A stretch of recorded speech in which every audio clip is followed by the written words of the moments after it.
Pues bienvenidos a esta sesión. Vamos a hablar ahora de lo que vendría siendo el software. Pues como ya lo platicamos, el software como tal en sentido estricto, pues es un conjunto de programas que se van a ejecutar en nuestros dispositivos. A veces también son procedimientos, reglas, documentación, también suelen ser datos que pues nos ayudan a realizar tareas específicas. Entonces, software en realidad es la parte también no tangible de la computadora como tal. Son los programas, las apps y cómo viene compuesto internamente nuestras aplicaciones que regularmente vamos a ocupar. El término de software fue usado por John Tukey. Él fue un estadístico, perdón, un estadista americano que pues se puso a trabajar mucho con los cálculos numéricos. De hecho, si mal no recuerdo, gracias a él se tienen los diagramas de caja para estadística, y junto con otro investigador que se llama Cooley, que pues ellos hicieron muchas cosas pues para la estadística como tal. Sin embargo, pues también hizo algunos aportes en las ramas de la computación, y pues él fue el primero que mencionó como tal el término de software en un artículo por ahí de 1957. Por eso se le da como que esa importancia pues a esta persona, ¿no? Él en determinado momento pues también hizo análisis de datos muy interesantes, y la idea es que tú conozcas un poquito sobre lo bueno y lo malo de cómo se va a clasificar el software, y pues por eso estamos aquí, ¿no? En la sesión de hoy, bueno, pues yo te di chance o te puse como reto que tú interpretaras este diagrama que estamos visualizando, pero pues obviamente aquí viene el reforzamiento, y aquí vas a ver algunas cosas, ¿no? Entonces, como te lo acabo de decir, el software va a ser la parte lógica e intangible. Es decir, difícilmente vamos a tener el software en nuestras manos. Sin embargo, pues es algo que sabemos que existe y que en determinado momento vamos a ocupar. Existe una clasificación dependiendo del software que nosotros tengamos como tal.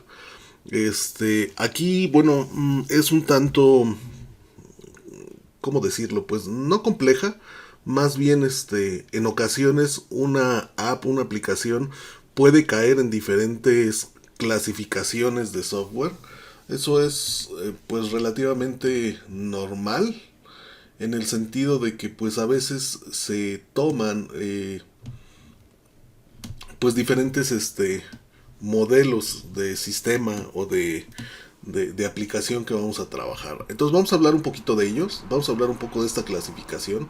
Nosotros vamos a tener algo que se llama software de sistema. Este software de sistema como tal, en realidad va a ser el que se va a encargar de, vamos a decirlo, de interpretar lo que nosotros como usuarios mandemos a la computadora.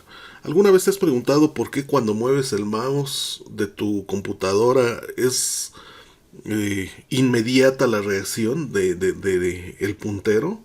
¿Alguna vez te has preguntado por qué cuando mandas a imprimir esa tarea se sigue haciendo hasta que salga o termine tu documento?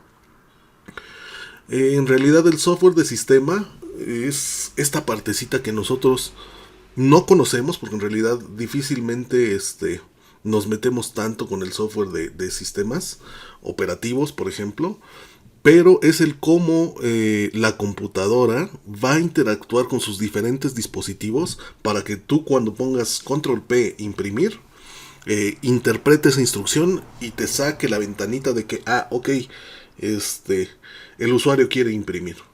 Esos tipos de instrucciones obviamente van a ser interpretadas por los sistemas operativos. Los sistemas operativos entonces son aquellos programas que hacen una interacción con el usuario para poder entender las instrucciones que está mandando este usuario, interpretarlas y hacer que dentro de los dispositivos, ahora sí de hardware que tenga la computadora, respondan a determinada acción.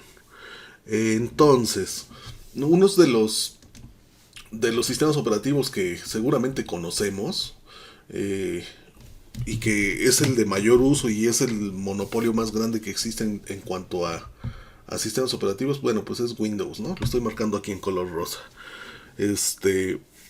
¿Por qué? Porque pues finalmente es el monopolio más grande, es a lo que nos acostumbraron a todos. Y aunque existen algunos más, no tienen como que ese auge, ¿no? Por ejemplo, bueno, ahorita vamos a llegar a esa parte. Otro que tenemos, que también es un sistema operativo, es Android. Android también es desarrollado por Google. Y también como tal es un sistema operativo que todos ya ocupamos y manejamos. Y otro que también es muy famoso, aunque de pronto es un tanto clasista, pues son de dispositivos de Mac. Y me refiero tanto a su sistema operativo para MacBook como para sus teléfonos celulares. Las cosas que nos ofrecen estos sistemas operativos es necesariamente una experiencia de usuario como quizás no nos las ha ofrecido Windows, ¿no? Es decir, si tú compras un iPhone, si tú compras una Mac, si tú compras un iPad o si tú compras un Apple Watch, te vas a dar cuenta que todos trabajan bajo el mismo sistema y nativamente, es decir, sin que tú les pidas hacer algo, van a compartir entre los diferentes dispositivos algunas características, ¿no? Por ejemplo, si estás con tu iPhone y estás trabajando en tu Mac y te entra una llamada, tú puedes contestar esa llamada en tu Mac, ¿no? Eso es lo que ofrece ya un desarrollo un poquito más, ¿cómo decirlo? Más amigable con el usuario y que en Windows al menos hasta ahora no se ha visto. Obviamente se ha intentado, pero no se ha visto ese desarrollo tan bien logrado como en sistemas Mac. Ojo, no son los únicos sistemas operativos. En realidad hay muchísimos más, inclusive algunos que son base para desarrollos tanto en Windows como en Mac. Y aquí me voy a permitir citar a este sistema operativo que se llama Linux, ¿sale? Este que estoy poniendo en amarillo. Linux en realidad es una comunidad muy muy grande, ya tiene muchos años en el mercado como tal.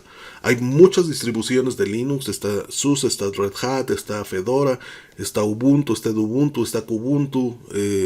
Son en realidad diferentes distribuciones. ¿A qué me refiero con distribuciones? Con distribuciones me refiero a diferentes, vamos a llamarlo, versiones que tú puedes ocupar. Algunas, por ejemplo, Edubuntu es un sistema operativo prácticamente diseñado para educación. Y cuando hablemos de Linux, vamos a hablar de son como que, si tuviéramos que compararlos, son como que el amigo hippie de los sistemas operativos. ¿Y por qué lo digo así como el amigo hippie? Porque es el que es gratuito, es el buena onda, es el que de pronto no te pide que pagues nada por él. Él solamente en Linux regularmente lo que se busca, y recuerdo cuando pertenecía a la comunidad de Linux, era pues bien fácil, ¿no? Ok, tú quieres, profe Avi, tener Linux para tus estudiantes de química clínica. Sí, claro, me interesa. ¿Cuántos discos te mando? ¿Sale? Y alguna vez lo hice en química clínica, pedí 35 CD-ROMs de instalación y me los mandaron hasta la escuela, ¿no? Y bueno, eso si lo hicieras con Windows o con Mac, obviamente generaría un costo tanto de licencias como de envío, ¿no? En el caso de Linux, ellos lo mandaron gratuitamente. Todas las licencias, vamos a llamarlas como originales, su distribución es gratuita. Y lo único que te decían a cambio es, pues si te gustó, maestro, platica con tus alumnos e invítanos un café a los programadores, ¿no? No te piden una cuota como tal, simplemente en ese momento decían, invítanos un café. Bueno, ¿qué café? Pues ya tú decidías si uno de Starbucks o un café legal, ¿no? Entonces por eso es que me atrevo a decir que Linux es de las comunidades más agradables, y porque, ojo, ellos en su modalidad de trabajo siempre están pensando en que, pues vaya, es algo que todos ocupamos. Un sistema operativo debería de ser gratuito para todos, porque es algo que todos usamos, ¿no? Entonces, bajo ese argumento, han hecho cosas muy, muy interesantes desde su misma comunidad hasta desarrollo que después toma Windows o adopta Mac, o también en algunos casos Android, ¿no? Regularmente así trabajan. Hay algunos otros que también se ocupan, que ya tienen algunos años en el mercado también, como lo es Solaris, como lo es OpenBSD. Y pues también en determinado momento se ocupan para, a lo mejor, administración de servidores, administración de redes. Por ahí andan Windows NT. Y bueno, en realidad, cuando hablemos del software de sistema, estamos hablando de los diferentes sistemas operativos que nos van a ayudar a nosotros a, pues en determinado momento,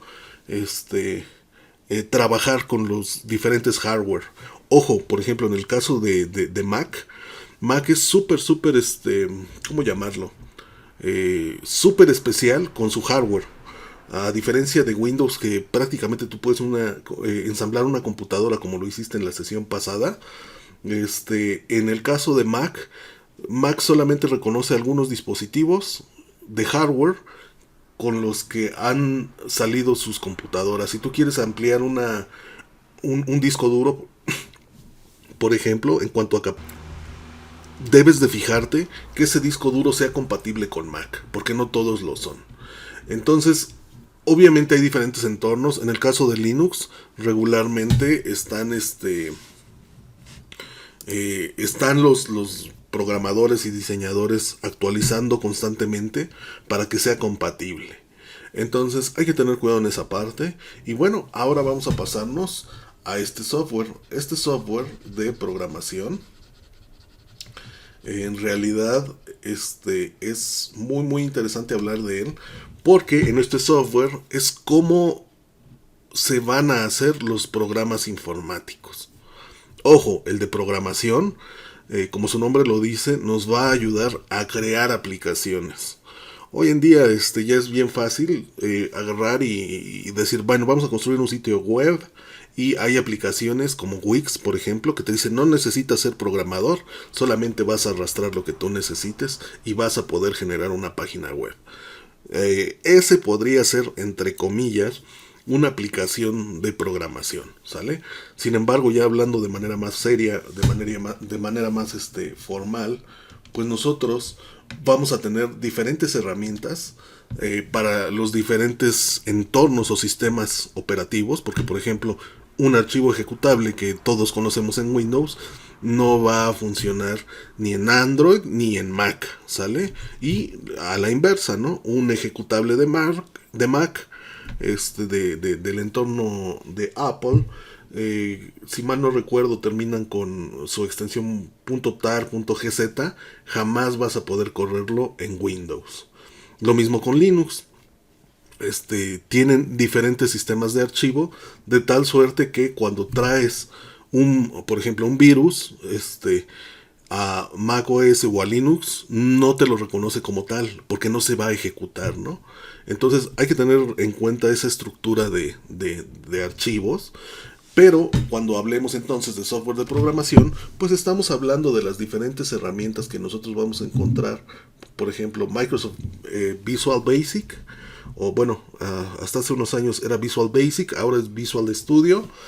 Son las herramientas que nos ofrece Microsoft para desarrollar aplicaciones, ojo con esto, ya sea de escritorio, es decir, que se ejecutan en la computadora sin necesidad de internet, o que pueden ser también en un modelo de servidor y de versión usuario, que va a ocupar internet para poder trabajar.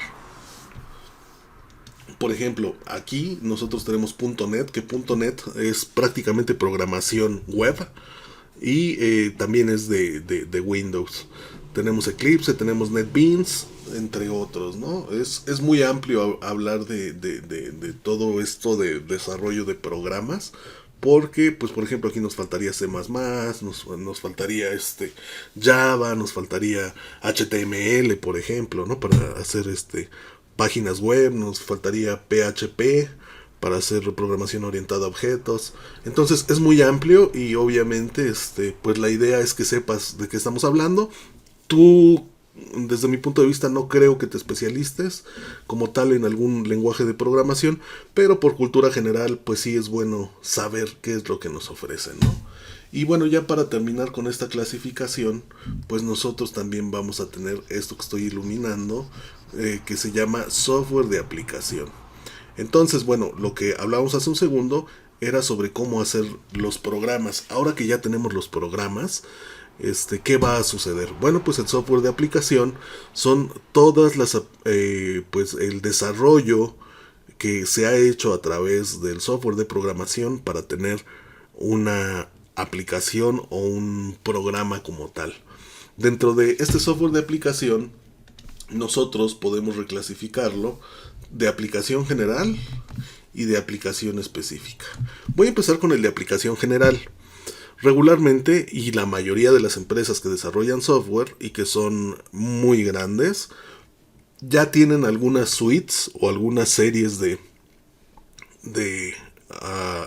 software o aplicaciones que regularmente podrían, ojo con esto, podrían vender o no a sus usuarios, tales como, mmm, vamos a empezar a subrayar, herramientas ofimáticas. Ojo con esto de herramientas ofimáticas, porque en realidad esto nosotros sí vamos a entrar un poquito más. Herramientas ofimáticas como que, ojo, cuando hablemos de herramientas ofimáticas, nosotros estamos hablando de un conjunto de aplicaciones que mínimamente van a contener un procesador de textos, una hoja de cálculo, quizá un manejador de diapositivas, podría tener un manejador para bases de datos, podría tener una herramienta de dibujo, podría tener una agenda. ¿De qué dependerá? Bueno, de tu licencia y de lo que te ofrezca la empresa con la cual estás contratando. Ojo, no estoy diciendo Microsoft Office todavía, porque regularmente nos confundimos en herramientas ofimáticas y pensamos que todo va a ser Office, es decir, Word, Excel, PowerPoint, y hay todavía mucho más allá, ¿sale? Hay herramientas ofimáticas que son gratuitas y bueno, eso lo vamos a ver más adelante, vamos a tocar un poquito, vamos a retomar esta parte. Entonces, bueno, como intro creo que hasta ahí la dejaría en este momento. Y seguiría hablando de, por ejemplo, aplicaciones de redes sociales. ¿Sale? Como que obviamente aquí entra Facebook, Instagram, entra Telegram, entra, bueno, por ejemplo, TikTok, entra Kawaii. Y, por ejemplo, también hay manejadores para redes sociales que, ok, tú tienes estas 5, quieres publicar lo mismo en las 5, por ahí hasta, no sé si aún siga vigente, pero había una app que se llama Diaspora, que te manejaba todas tus redes sociales y te publicaba en las 5 redes si tú querías, ¿no? Obviamente son de aplicación general. También tenemos antivirus hay gratuitos, hay de pago. Tenemos suites de programas, ojo con esto, porque suites de programa entendamos, por ejemplo, Photoshop, entendamos suite de Adobe, que de hecho pues sería lo correcto, ¿no? La suite de Adobe que incluye Photoshop, que incluye Adobe Reader, que incluye Adobe Illustrator y bueno, también es una suite que nos va a ofrecer pues diferentes aplicaciones para que nosotros podamos hacer edición de fotografías, edición de PDFs, edición de portadas, etcétera, etcétera, ¿no? Entonces estas suites informáticas, dependiendo de tu licencia, puede traer uno o más programas, ¿no? Por ejemplo, está el de ¿cómo se llama Aspel, que es para que te ofrece herramientas contables, ¿no? Te puede ofrecer Aspel Caja, te puede ofrecer Noi, Koi, que son herramientas contables para llevar una nómina y para en determinado momento trabajar con números, ¿no? También tenemos, por ejemplo, eh, software que puede hacer cálculo numérico, ¿sale? Puede ser cálculo numérico como que cálculo numérico estadístico. Hay un montón. Está desde EpiInfo, está Stata, está Infopad Graph 6 Prism, así se llama. Está por ahí, por ejemplo, de cálculo numérico. Está también AutoCAD y herramientas de ingeniería, ¿no? Hay también diseño asistido, como SketchUp, que lo ocupan mucho los arquitectos para modelar sus casas. Diseño asistido como por ejemplo, hay Affinity, es una serie que te ofrece también herramientas de dibujo y también para modelar y diseñar casas, ¿no? Entonces, si te das cuenta, cuando hablemos de aplicación en general, son prácticamente todas las aplicaciones que podemos tener, ¿sale? Y bueno, eso incluye también a dispositivos móviles, ¿no? Entonces, desde Google Maps, Drive, o sea, regularmente ya a estas alturas se tienen apps para versión de escritorio y apps para versión móvil, ¿no? Y suelen ser muy, muy interesantes ambas, ¿no? Ahora, vamos a hablar un poco de la aplicación específica, que esta la tenemos aquí, como tal. Cuando hablemos de software de aplicación específica, vamos a hacer referencia a todos aquellos programas que nosotros vamos a ocupar y que han sido diseñados de manera, vamos a llamarlo, de manera muy puntual para hacer alguna actividad. Por ejemplo, dos software que ustedes ocupan de aplicación específica podría ser el CIA, que es una herramienta que diseña la Universidad Autónoma de Tlaxcala para llevar el control, vamos a decirlo, pues sí, el control, el seguimiento y el guardado de todas sus evaluaciones, de todos los estudiantes de la Universidad Autónoma de Tlaxcala. Obviamente, si tú te llevas el CIA a otra universidad que sea diferente de Tlaxcala, quizá no sirva tanto porque no llevan los mismos lineamientos que nosotros. Es por ello que la aplicación es específica, solamente nos va a servir a nosotros. No quiero decir que si lo llevamos no funcione, va a funcionar, pero quizá no al 100%. Lo mismo el SIGA, que como tú ya lo sabes, el SIGA es un LMS como tal, es un administrador de contenido educativo. Y obviamente, pues regularmente a quienes nos interesaría pues, son a los estudiantes, docentes y personal de la Autónoma de Tlaxcala. Y aunque, por ejemplo, algunas otras universidades también lo tienen, quizá no sea igual. ¿Sale? Sigue, está basado en Moodle. Moodle es gratuito. Moodle tiene ya más de 25 años. Pero, pues obviamente, lo que aquí se hizo fue adecuarlo a las necesidades de los estudiantes de la universidad. Ojo con esto es importante. Nosotros, y aquí es donde en cursos pasados, con las primeras generaciones, hablábamos mucho de desarrollos a la medida. ¿Qué es esto de desarrollos a la medida? Por tu esencia, por tu carrera, tú eres muy, muy propenso a autoemplearte y a generar tu propio laboratorio. Obviamente, tú en algún momento vas a querer automatizarlo y vas a buscar a alguien que te genere un software. Obviamente yo sé que ya venden licencias para laboratorios clínicos, pero en ocasiones tú lo que quieres es implementar cosas para tu negocio. Y aquí es donde entra esta parte de software, ¿no? Tú vas a buscar a una empresa, a un consultor que empiece a diseñar para ti un software a como tú lo quieras, ¿no? Pues es que yo quiero que mi cliente pueda sacar una cita a través de su teléfono celular. Y yo quiero que le lleguen sus resultados a través de su correo electrónico. Y yo quiero que se pueda pagar en línea y pum, empiezas a hacer tú una serie de requisitos y van a empezar a generar pues vamos a llamarlo, un software que va a ser para ti. También software de aplicación, bueno, podríamos hablar de redes internas como cuáles, por ejemplo, Volkswagen trabaja la que es Just in Time, que en realidad es para no tener que almacenar todo lo que van a ocupar en un día de producción normal en planta.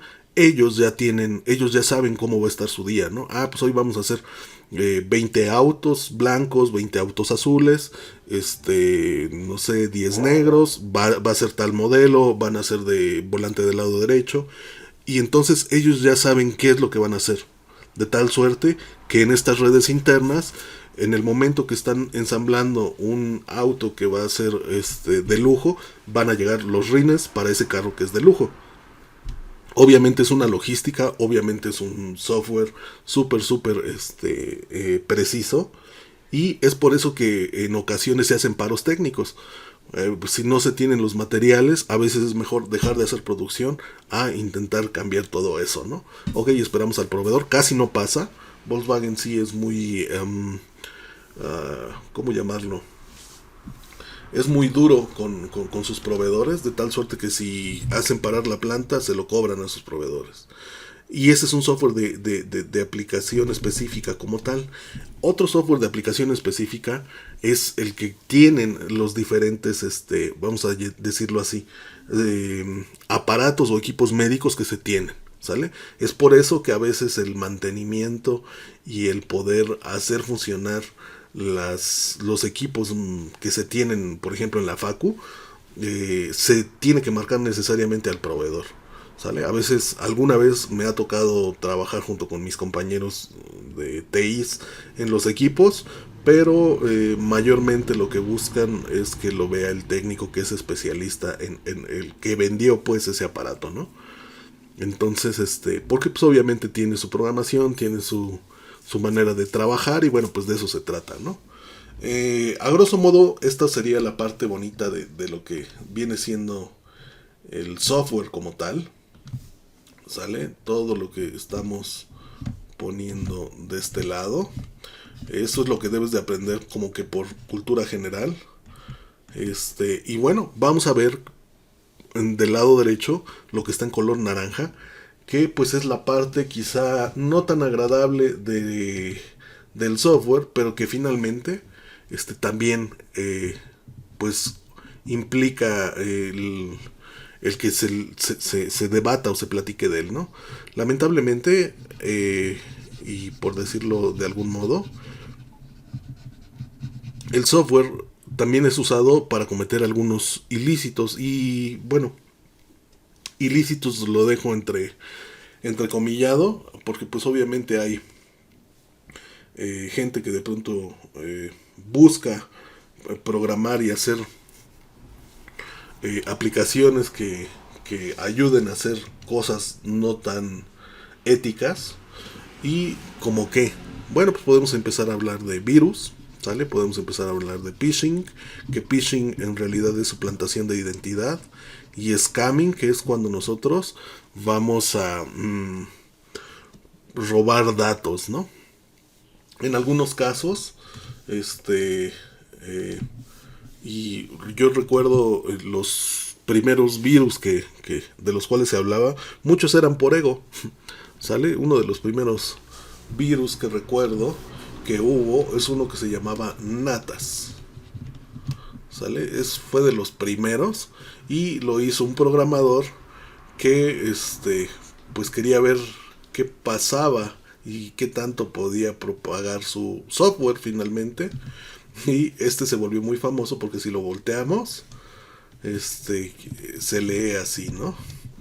Entonces, pues por eso es que fue famoso. Hoy en día, por ejemplo, también podemos encontrar dentro de las diferentes naciones, una de que son especialistas en TI es India, que son generadoras de un montón de apps. Hay mucha programación allá, y además a costo súper económico. Y bueno, pues hay un software que se llama Pegasus, que fue desarrollado por Israel para monitorear teléfonos celulares. Aunque este software de pronto estaba como que en el... ¿Cómo se le puede llamar? Como que escondido, pues al final salió a la luz, ¿no? Escondido en el sentido de que era de voz a voz, era así como tipo deep web. Al final, bueno, salió a la voz y salió a la voz de la población o del conocimiento público, porque fueron muchos países que contrataban a este software pues para espionaje telefónico, ¿no? Y ojo, porque pues de pronto sí es preocupante, pero pues también es una parte de software, ¿no? Otra que también vale la pena mencionar, pues son programas que en determinado momento van a alentar y que van a buscar situaciones de carácter importante en tu computadora, ¿sale? Entonces, quizá en este momento eh, no tengamos tanta información, pero piensa que en determinado momento hay computadoras que tienen nóminas, hay computadoras que tienen datos de personas, hay computadoras que tienen fotografías, hay computadoras que tienen videos.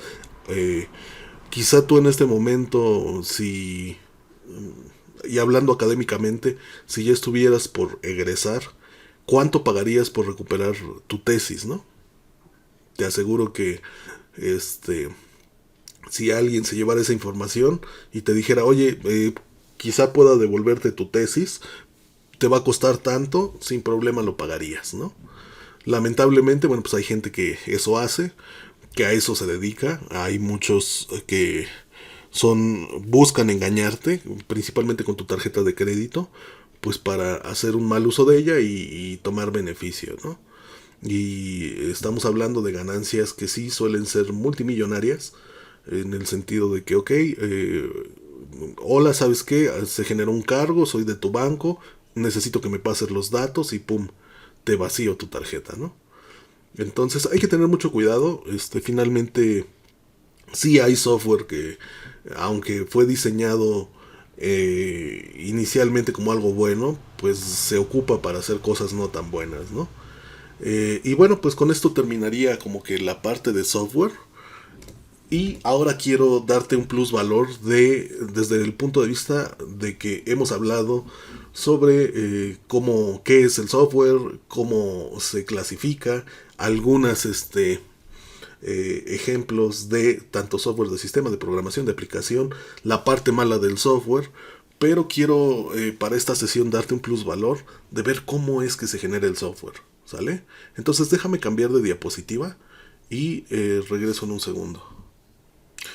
Bien, entonces algo que te decía es, vamos a ver cómo es que nace el software como tal.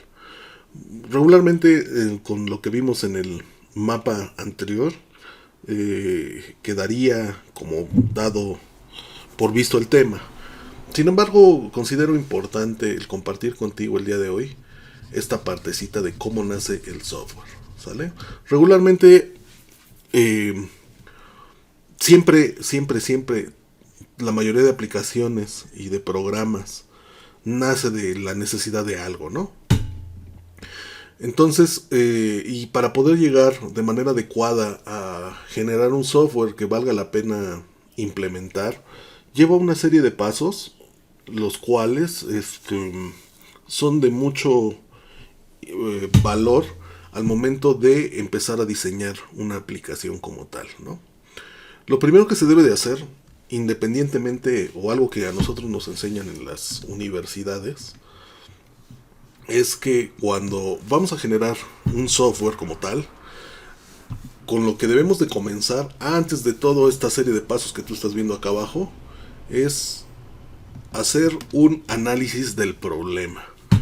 Porque obviamente desde que tú empiezas a hablar de una aplicación, de automatizar algo, etcétera, etcétera, eh, vas a tener que meterte al 100% para entender cuál es el contexto de lo que tú vas a automatizar, de lo que vas a generar, de cuál va a ser lo que tú vas a proponer como solución.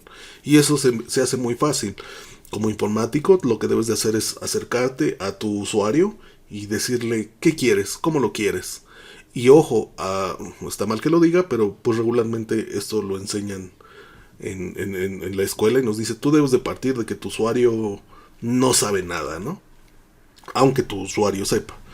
De tal suerte que tú no das por hecho cosas, tú de pronto no no haces, vamos a llamarlo, no generas algún criterio y empiezas desde cero, ¿sale? Entonces vas, analizas el problema, platicas con tu cliente y pues le preguntas, ¿no? ¿Qué necesitas? ¿Cómo lo necesitas? ¿Cuál es tu presupuesto? ¿No? Porque obviamente y muchas veces sucede que tu usuario o tu cliente quiere hacer 1000 cosas, pero solamente tiene 1000 pesos, ¿no? Entonces, pues obviamente desde ahí es un proyecto que está destinado al fracaso.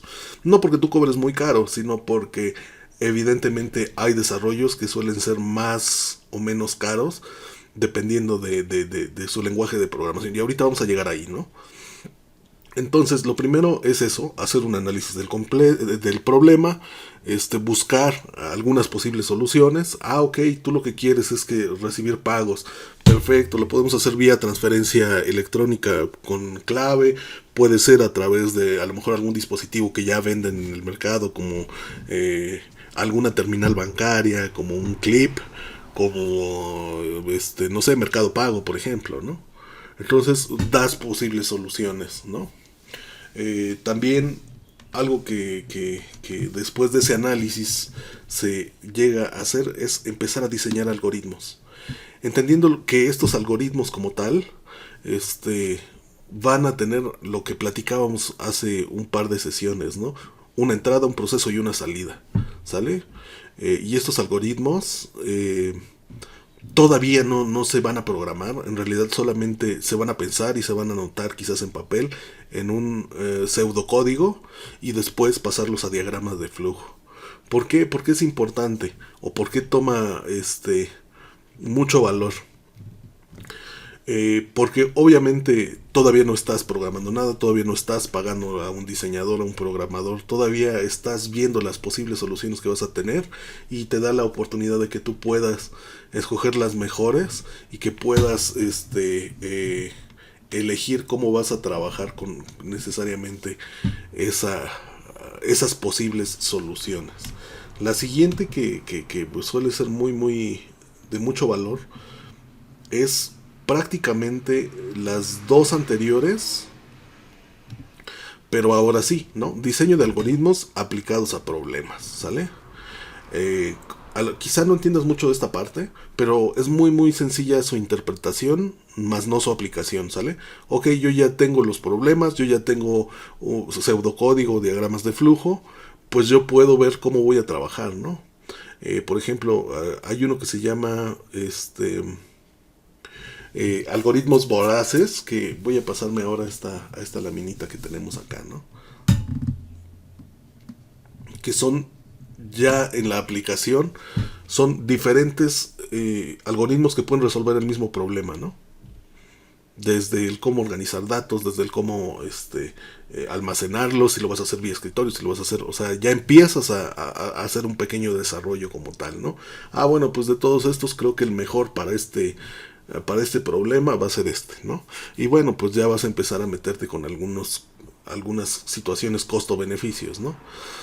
También hay, por ejemplo, algoritmos probabilísticos que suelen ocuparse para generar una aplicación y dependiendo totalmente de lo que tú vayas a diseñar, ¿no? Hay otro que también solemos usar mucho los que somos de informática, que seguramente ya lo has escuchado, y se llama divide y vencerás. Pero ojo, aquí de lo que hablamos es de dividir el problema en pequeñas, vamos a llamarlo instancias, para ir resolviendo poco a poco una partecita y al final resolver un todo, ¿me explico? Y pues obviamente hay infinidad de diseños. Otro que también es importante, bueno, interesante, es algo que se llama backtracking, donde se construye, vamos a decirlo, una solución al problema y luego se deconstruye para volverlo a armar, ¿no? Para ver dónde funciona, dónde podría mejorar, etcétera, etcétera. Y también es al menos tres maneras en las cuales te quiero enseñar hoy cómo es que trabajamos nosotros como informáticos, ¿no? Y una vez que ya se tiene, bueno, ya ya elegiste la opción que consideras más adecuada, pues se viene esta parte de el diseño algorítmico de funciones, que pues prácticamente es donde tú vas a empezar a desarrollar tu software como tal. Entonces, bueno, pues ya podemos avanzar, ¿no? Una vez que entendemos eso, pues obviamente nosotros vamos a ver que vamos a generar algoritmos que, como lo comentamos hace un segundito, van a tener una entrada de datos, un proceso y una salida de información, que ya hemos hablado de eso, ¿no? En la computadora. Otra cosa importante para generar software es el lenguaje de programación, ¿sale? ¿Por qué crees que sea importante el lenguaje de programación? Porque bueno, dependiendo de lo que tú vayas a hacer, habrá lenguajes que te faciliten el uso o aplicación de los mismos, ¿no? Está JavaScript, está C Sharp, está PHP, está C, está C++, está Objective. Por ejemplo, ahí faltaría, pues, son un mil y un lenguajes de programación que se tienen, ¿no? Algunos de los que estás viendo en pantalla son principalmente para aplicaciones web, otros son, como lo platicábamos en la diapositiva anterior, algunos son para versiones de escritorio, en Microsoft Visual Studio, por ejemplo, y la intención de todo es llegar necesariamente a algo que nosotros vamos a definir como programa, ¿sale? Que en realidad todas las aplicaciones o programas son una secuencia de operaciones que están escritas para realizar tareas específicas, ¿sale? Entonces, obviamente, mientras mejor diseñado, implementado esté, pues estas tareas van a hacerse de mejor o peor manera, y dependerá mucho de tiempo, momento y espacio, de la tecnología que se cuente en ese momento, ¿no? Una vez que queda entendido esto del programa, bueno, pues lo que tocaría hacer para nuestro software es necesariamente empezar a programar, ¿no? Una programación algorítmica, y es donde tú vas a diseñar, a codificar, a depurar y a mantener el código fuente de los programas de computación, ¿sale? O de TIs, ¿sale? Esta es la parte que no a todos nos gusta, en el sentido de que suele ser muy complejo, ¿no? Muy complejo, y no me refiero a la parte de programar, sino muy complejo en cuanto vamos a empezar a trabajar con esto que tenemos aquí, ¿no? Compiladores e intérpretes, ¿sale? ¿Alguna vez te has preguntado por qué las plataformas, por ejemplo estos LMS, trabajan tanto en Windows como en Mac, como en Chrome, como en Mozilla Firefox, como en Edge? Bueno, pues tienen que ver compiladores e intérpretes, ¿no? Porque obviamente hay algunas aplicaciones que buscan ser multiplataforma. De hecho, ya ahorita lo que se busca es eso. Y hay algunas que no van a funcionar de manera adecuada, ¿no? Que se van a pixelear, que se van a hacer más grandes, etcétera, etcétera, ¿no? Y obviamente en estos compiladores lo que vamos a hacer es ver si nuestra programación es adecuada. Si no lo es, nos va a regresar errores. Y los intérpretes, que son los que van a hacer que, dependiendo de lo que tú quieras hacer, van a... o de la instrucción que quieras ejecutar, van a hacer que le aparezcan al usuario final, así de fácil, ¿no? Una vez que nosotros ya llevamos todo este proceso, lo que vamos a tener como resultado va a ser un archivo ejecutable que contiene un programa. Lamentablemente, y bueno, en el mejor de los casos, aunque casi no sucede, aquí ya queda un producto, ¿no? Un producto por el cual en determinado momento tú vas a cobrar una cantidad de dinero como tal. Sin embargo, y es algo que sucede con mucha frecuencia cuando estás trabajando para alguna empresa, para algún cliente, es, ok, ya tengo el programa en la versión, y ojo con esto porque vamos a empezar a hablar de versiones y revisiones, ¿sale? La versión 1. ¿Qué va a pasar con esta versión 1? Bueno, pues yo voy a ir con mi cliente y le voy a decir, a ver, químico, cheque si es lo que usted busca para su laboratorio.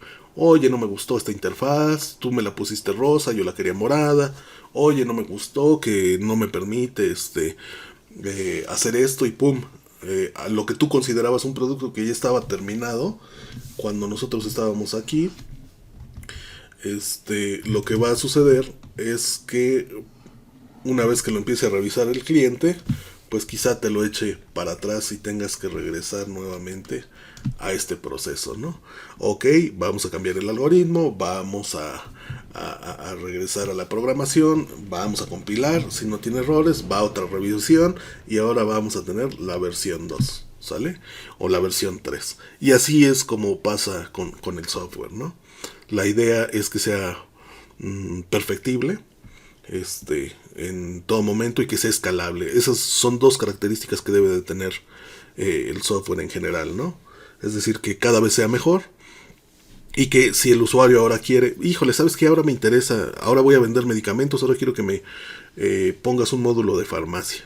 Y eso es que sea escalable, ¿no? Que si tu cliente ahora quiere llevar sus finanzas, si quiere implementar una farmacia, si quiere implementar un almacén, tú puedas hacer que tu software sea capaz de crecer y crecer y crecer y que siga funcionando como el primer día.